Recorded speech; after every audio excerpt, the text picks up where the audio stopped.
Amit सत्रोक blogs को जरूर subscribe करें और साथ ही बेल आइकन को जरूर दबाएं ताकि जो वीडियो डालूं आप तक पहुंच जाए। साथ साहिब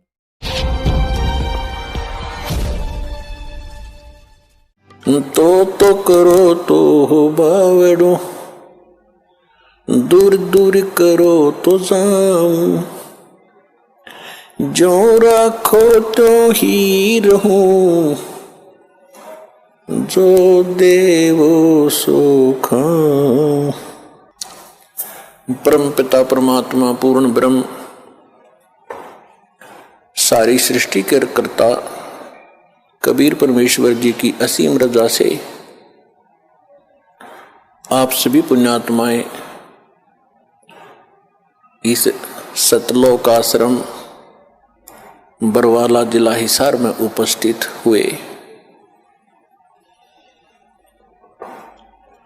गुरुपद सेवा बिरला कोई, जा पर कृपा साहिब की होई। गुरु जी के पद्धति को, गुरु जी के बताए मार्ग को वही सफल कर सकता है जिस पर परमात्मा की विशेष रजा होती है।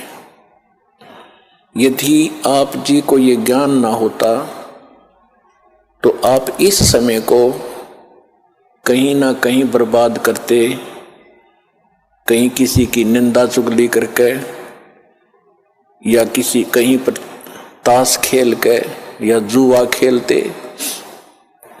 या कहीं राजनीतिक बातें करते जो कति काम की नहीं थी। और वो समय आपका कैसा सदुपयोग हुआ, इस बात को याद रखना। ये सब कहते हैं भक्ति मुक्ति के दाता सतगुरु, भटकत प्राण फिरंदा, उस साहिब के हुक्म बिना नहीं तरवर पात हिलंदा। उस परमेश्वर कबीर जी की आज्ञा बिना, उसकी रजा के बिना किसी वृक्ष का पत्ता भी नहीं हिल सकता। भक्ति और मुक्ति के दाता सतगुरु, भक्ति करा के ही मोक्ष होता है। जब हमें सत भक्ति प्राप्त होगी तभी हम मुक्ति पाएंगे और वो सतगुरु ही दे सकता है। सतगुरु परमात्मा ही होता है या फिर उस परमात्मा का कृपा पात्र हो सकता है जिसने जो ज्ञान उसी परमेश्वर से जो सतगुरु रूप में आए हुए होते हैं वो फिर आगे उसी के ज्ञान को प्रचार करता है। तो इस विषय में आज ये दास वो सतगुरु है जो परमात्मा का दास, उसका भेजा हुआ कुत्ता आपको जगा रहा हूं भौंक भौंक कर। आप धनी हो,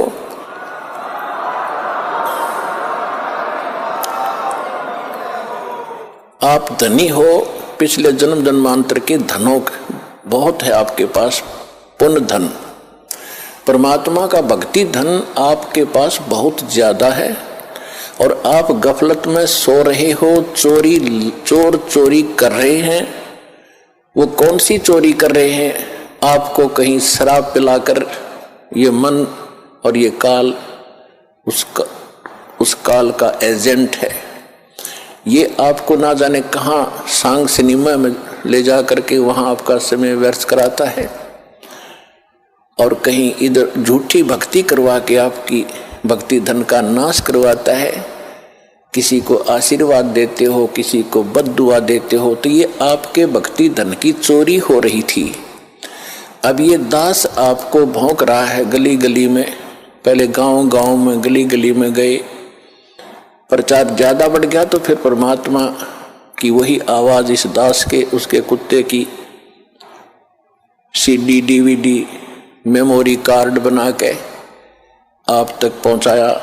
आप जाग गए, जो जग गए उनका चोर भाग गए और जो अभी सोए पड़े हैं उनका चोर चोरी कर रहे हैं, उनको भी हमारा उद्देश्य है जगाएंगे, बार बार आवाज लगाएंगे। कभी तो वो कुंभकर्ण की नींद को त्यागेंगे, भक्ति में लागेंगे। वो भी आपके भाई बहन हैं जो अभी बिछड़े हुए हैं, उनको भी जगाना है। तो आज जो सतगुरु, भक्ति मुक्ति के दाता सतगुरु और भटकत प्राणी फिरंदा, उस साहिब के हुक्म बिना नहीं तरवर पात हिलंदा।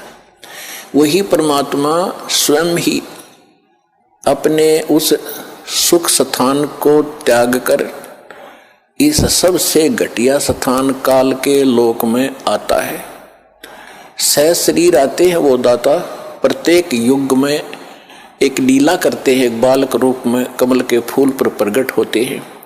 कुंवारी गायों से उनके बचपन की परवरिश होती है और फिर बड़े होकर के वो परमात्मा एक आम नागरिक की भी, अच्छे नागरिक की भूमिका करते हैं और सतगुरु की भूमिका भी करते हैं।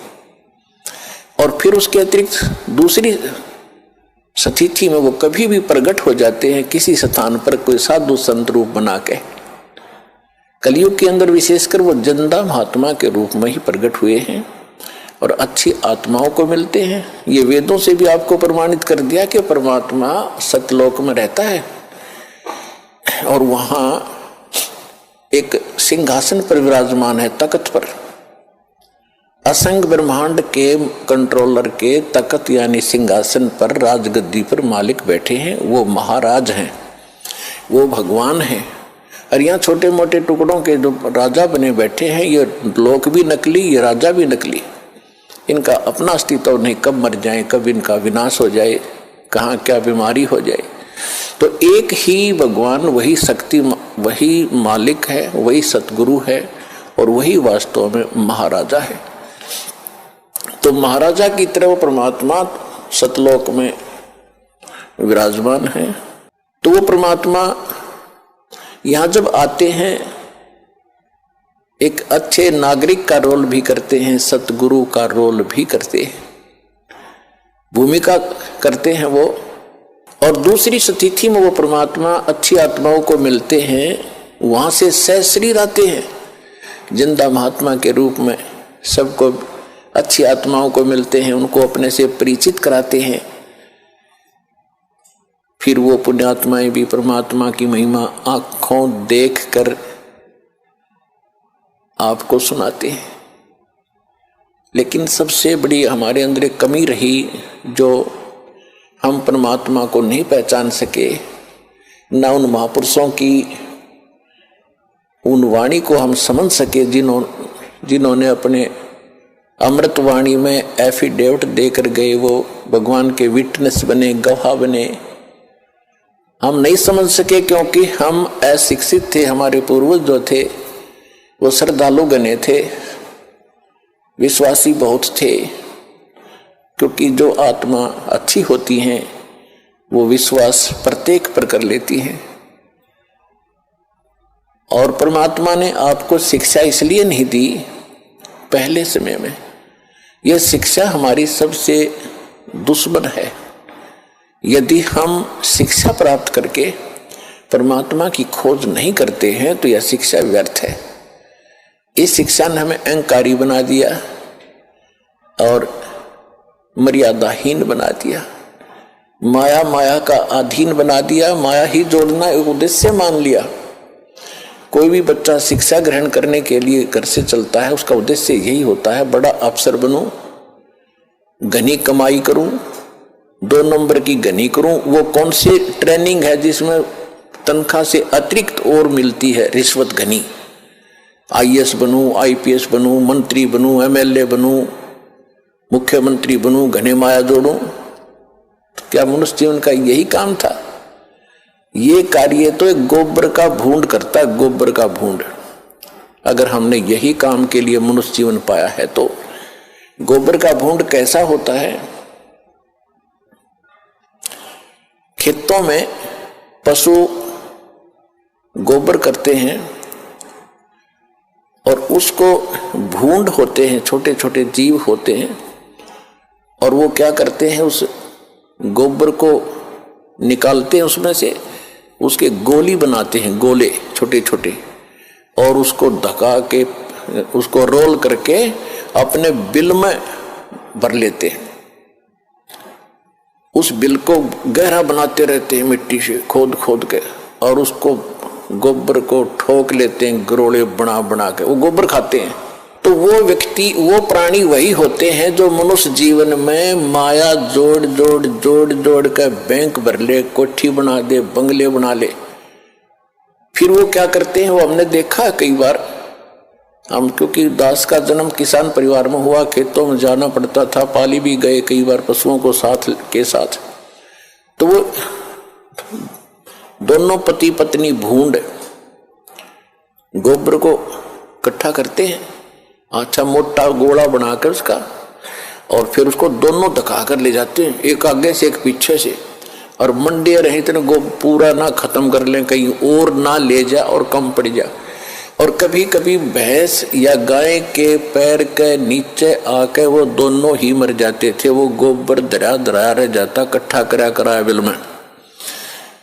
तो यदि हम मनुष्य जीवन पाकर भी इससे काम लगे हैं, ये मंत्रियों के आप सुनते हो कि क्या इनके कैसी लीलाएं आप सुन रहे हो, किसी पर इतने घोटाले का आरोप है, किसी ने इतने पैसे इकट्ठे कर लिए, और ऐसे ये मंत्री, मुख्यमंत्री, प्रधानमंत्री कोई हेलीकॉप्टर के उससे दुर्घटना से मर गए, कोई बीमारी से, कोई किसी और हादसे में मारे गए। वो गोबर जो इकट्ठा कराया था सारे जीवन में, वो धन वो यहीं रह गया, कोई ना जाने कौन बरतेगा। और वो भाई की तरह गधा बनकर जिस जिस से वो पैसे ले रखे थे सबके पूरे करेगा, रोएगा असंग जन्मों तक। तुमने उस दरगाह का मैल नहीं देखा और धर्मराज के तिल तिल का लेखा। तो इसलिए परमात्मा यहाँ आकर के हमें जगाते हैं, समझाते हैं कि बोली आत्मा, यदि परमात्मा की भक्ति नहीं करते हो और बाकी तुम ये इसी काम लगे हुए हो, तो ये मनुष्य जीवन वाला काम नहीं कर रहे, गोबर के भूंड का काम कर रहे हो। अब बात चली थी शिक्षा के ऊपर कि पहले आप देख रहे हो, दास भी देख रहा, घना लंबा समय नहीं हुआ है। सन 1951 में दास का जन्म हुआ। सन 60 के बाद ऐसा समझण जोगा हुआ, जो बातें आज याद आ रही हैं उसमें क्या प्रक्रिया और कैसे लोग थे। अब इस ज्ञान की रोशनी से उनकी पहचान हो रही है कि पहले शिक्षा कती नहीं थी, पिता पढ़े नहीं, चाचा पढ़ा नहीं, ताऊ पढ़ा नहीं, कोई कुंबा और पढ़ा नहीं। पहले का हमारे से पढ़ाई शुरू हुई थी, उसमें बहनों की, बेटियों की पढ़ाई नहीं कराते थे।